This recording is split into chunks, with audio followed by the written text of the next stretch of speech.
rekan-rekan di SD 51 yang saya hormati, langsung saja pada kesempatan ini dari kami atas nama Kepala Sekolah SD Negeri 51 akan menyampaikan tentang Saudari Daryati yang sudah menjadi calon guru penggerak angkatan yang keempat di SD Negeri 51. Nanti akan menyampaikan beberapa materi yang didapat oleh Ibu Daryati sebagai calon guru penggerak kepada Bapak dan Ibu semuanya. Ya, oleh karena itu untuk ini perlu disikapi bersama, perlu bersyukur kepada Yang Maha Kuasa bahwa salah satu guru SD Negeri 51 Saudari Daryati untuk bisa menjadi calon guru penggerak di SD Negeri 51, dan mungkin nanti selama beberapa bulan ada workshop dan sebagainya, sehingga nanti Bapak Ibu akan ditulari modul pengalaman yang didapat dari Saudari Daryati. Mudah-mudahan dengan adanya guru penggerak ini, insya Allah SD Negeri 51 dapat berkembang, dapat tidak ketinggalan dengan SD lain sehingga lebih maju, dan lebih ada peningkatannya sarana dan prasarana serta ada peningkatan PPK dari SD Negeri 51. Mohon itu sekedar sambutan, mudah-mudahan nanti Bu Daryati dapat menyampaikan kepada guru yang imbas SD penggerak SD Negeri 51 sehingga nanti berhasil dan dapat menerima ilmu dari calon guru penggerak SD Negeri 51. Ada kurangnya mohon maaf. Assalamualaikum warahmatullahi wabarakatuh. Waalaikumsalam warahmatullahi wabarakatuh.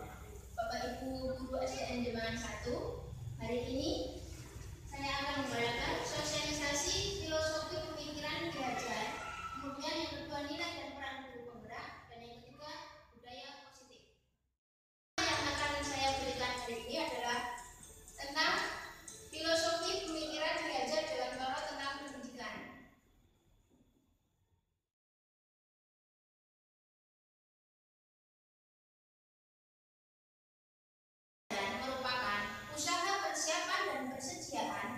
Untuk segala kepentingan hidup manusia, baik dalam hidup bermasyarakat maupun hidup berbudaya dalam arti yang seluas-luasnya. Pendidikan adalah tempat persemaian segala benih kebudayaan untuk mencapai kebudayaan atau peradaban yang kita inginkan. Pendidikan adalah fondasinya.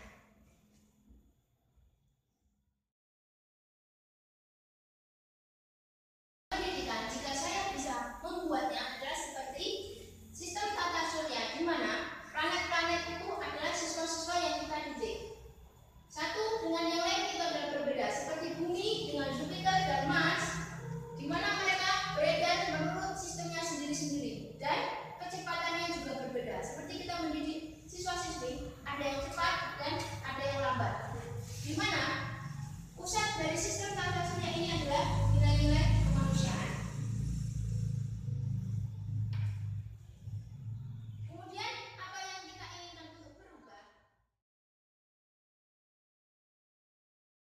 Yang berubah adalah cipta, rasa, karsa, dan raga. Cipta, kita menajamkan pikiran, kemudian rasa, kita menghaluskan perasaan siswa, karsa, kita membangun semangat, dan raga, kita membangun jasmani.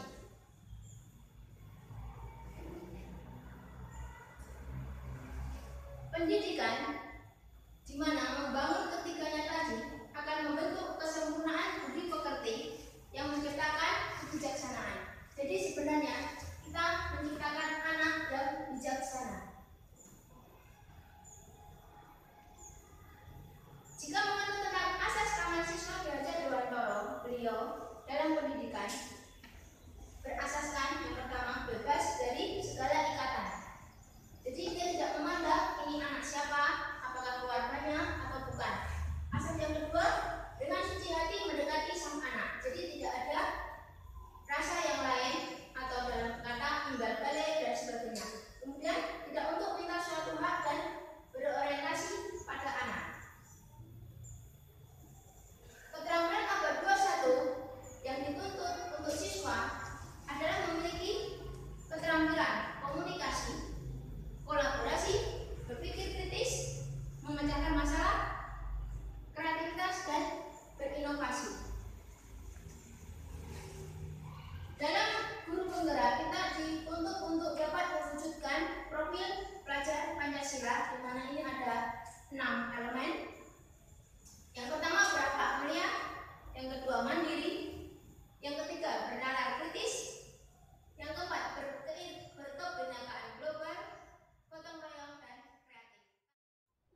Pelajar Indonesia yang berakhlak mulia adalah pelajar yang berakhlak dalam hubungannya dengan Tuhan Yang Maha Esa. Pelajar Pancasila memahami ajaran agama dan kepercayaannya serta menerapkan pemahaman tersebut dalam kehidupan sehari-hari. Profil yang kedua, berkebinekaan global, dimaksudkan bahwa pelajar Indonesia mempertahankan kebudayaan luhur, lokalitas, dan identitasnya dan tetap berpikiran terbuka dalam berinteraksi dengan budaya lain. Perilaku pelajar Pancasila ini menumbuhkan rasa saling menghargai dan memungkinkan terbentuknya budaya baru yang positif dan tidak bertentangan dengan budaya luhur bangsa. Profil yang ketiga, gotong royong. Pelajar Indonesia memiliki kemampuan gotong royong, yaitu kemampuan pelajar Pancasila untuk melakukan kegiatan secara bersama-sama dengan sukarela agar kegiatan yang dikerjakan dapat berjalan lancar, mudah, dan ringan. Profil keempat, mandiri. Pelajar Indonesia adalah pelajar mandiri, yaitu pelajar Pancasila yang bertanggung jawab atas proses dan hasil belajarnya. Profil kelima, bernalar kritis, bahwa pelajar Pancasila mampu secara objektif memproses informasi, baik kualitatif maupun kuantitatif, membangun keterkaitan antar berbagai informasi, menganalisis informasi, mengevaluasi, dan menyimpulkannya. Profil yang keenam, kreatif. Pelajar yang kreatif adalah pelajar Pancasila yang mampu memodifikasi dan menghasilkan sesuatu yang orisinil, bermakna, bermanfaat, dan berdampak. Demikian penjelasan profil pelajar Pancasila. Selanjutnya kita akan mempelajari tentang hal-hal yang mempengaruhi perubahan kebudayaan, di mana dipengaruhi oleh kodrat keadaan. Kodrat alam adalah di mana siswa kita didik. Seperti di saat ini kita mendidik siswa di pedesaan. Tentu alam budaya yang berbeda dengan kebudayaan di pesisir pantai maupun di pegunungan. Yang kedua adalah kodrat zaman. Mendidik siswa pada zaman kolonial Belanda tentu berbeda dengan mendidik siswa pada saat sekarang ini, di mana revolusi 4.0.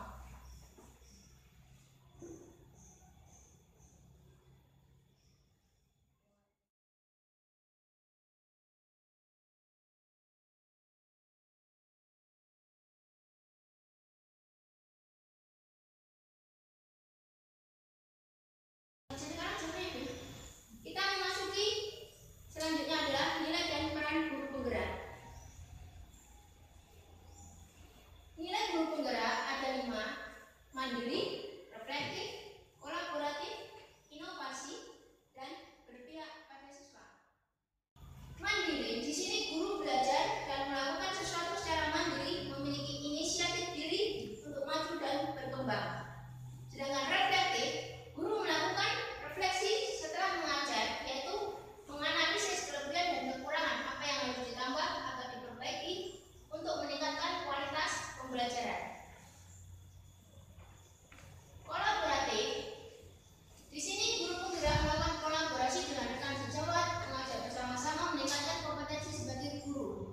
Kemudian inovatif, berusaha menciptakan sesuatu yang baru seperti pembelajaran untuk meningkatkan kualitas pembelajaran bagi siswa.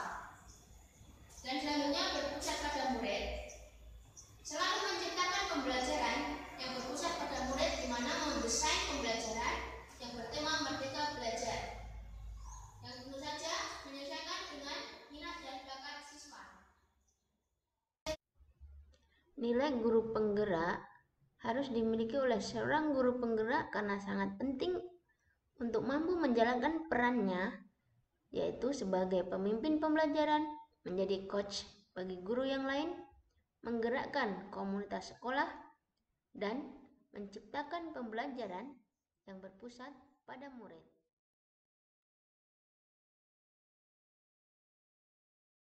Saya akan mengutarakan tentang budaya positif dan motivasi. Terlebih dahulu kita akan mempelajari tentang perubahan paradigma stimulus respon lawan teori kontrol. Stimulus respon tentang dunia lawan teori kontrol tentang dunia. Bahwa realitas atau kebutuhan kita sama, sedangkan teori kontrol tentang dunia realitas kebutuhan kita berbeda. Semua orang melihat hal yang sama, setiap orang memiliki gambaran berbeda. Kita mencoba mengubah orang agar berpandangan sama dengan kita. Kita berusaha memahami pandangan orang lain tentang dunia. Perilaku buruk dilihat sebagai suatu kesalahan. Semua perilaku memiliki tujuan. Orang lain bisa mengontrol saya versus hanya Anda yang bisa mengontrol diri Anda. Saya bisa mengontrol orang lain, Anda tidak bisa mengontrol orang lain. Pemaksaan ada pada saat bujukan gagal. Kolaborasi dan konsensus menciptakan pilihan-pilihan baru. Model berpikir menang atau kalah versus model berpikir menang-menang.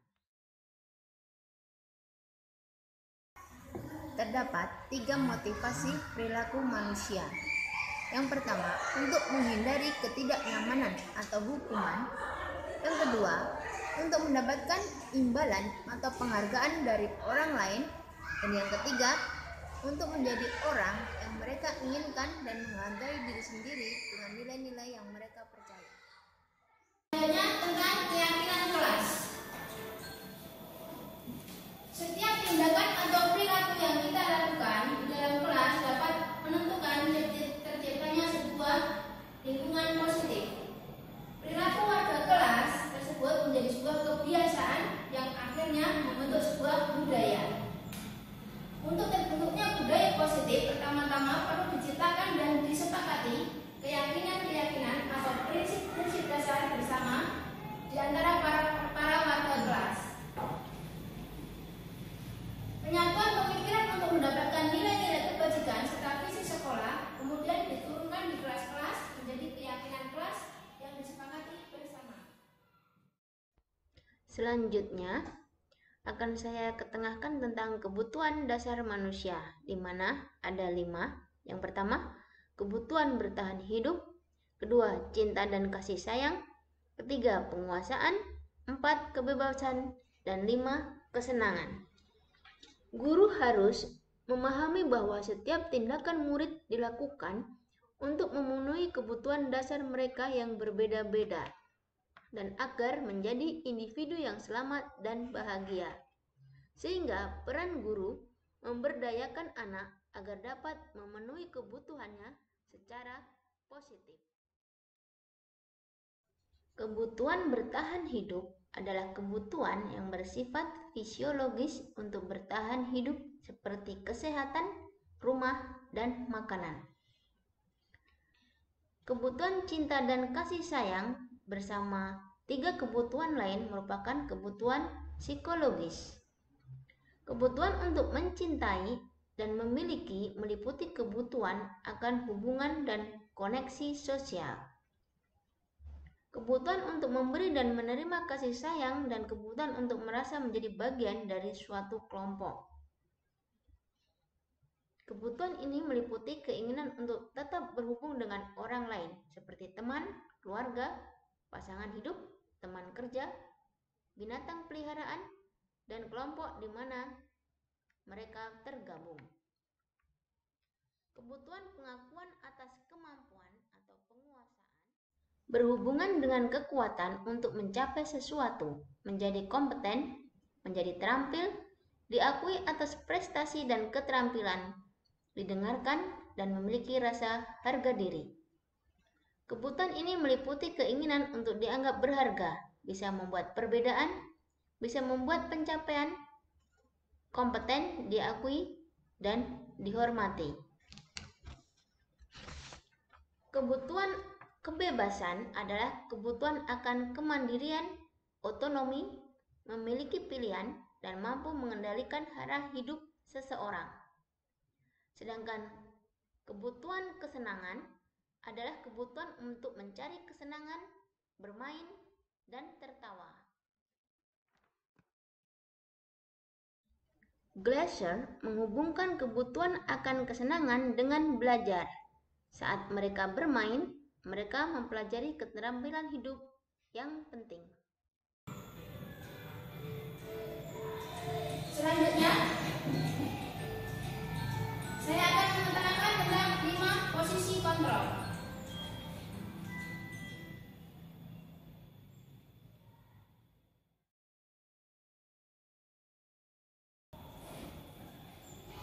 Ada 5 tadi posisi kontrol. Yang pertama adalah penghukum. Yang kedua, membuat orang merasa bersalah. Yang ketiga, teman. Keempat, pemantau. Dan yang kelima, manajer. Ini semua pernah dimiliki oleh seorang guru. Kaitannya dengan dunia pendidikan, penghukum, jika murid melakukan kesalahan, maka murid meletakkan guru di luar dunianya. Karena apa? Dia merasa hanya sebagai seorang yang terhukum. Yang kedua, membuat orang merasa bersalah. Saat siswa merasa bersalah, murid meletakkan guru di dalam dunia di mana dia hanya diajari bahwa dia adalah orang yang melakukan kesalahan-kesalahan. Yang ketiga adalah sebagai teman. Di saat murid kita anggap sebagai teman dan dia melakukan kesalahan, maka murid meletakkan guru sebagai orang penting dalam dunianya. Kenapa? Karena dia tahu bahwa saat melakukan kesalahan ada teman yang mengingatkannya. Sedangkan posisi kontrol pemantau, di sini murid meletakkan guru sebagai peraturan di dunianya, bahwa segala sesuatu dia harus melakukan peraturan-peraturan yang dibuat oleh guru.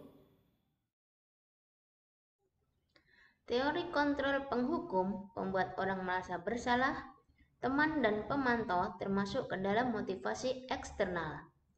Sedangkan kontrol manajer termasuk motivasi intrinsik. Penghukum dan pembuat orang merasa bersalah termasuk perilaku kontrol negatif. Sedangkan teman dan pemantau termasuk perilaku kontrol yang positif. Sedangkan manajer termasuk kontrol diri. Pada saat kita pada posisi kontrol penghukum, guru berbuat menghardik, menunjuk, menyakiti, dan menyindir.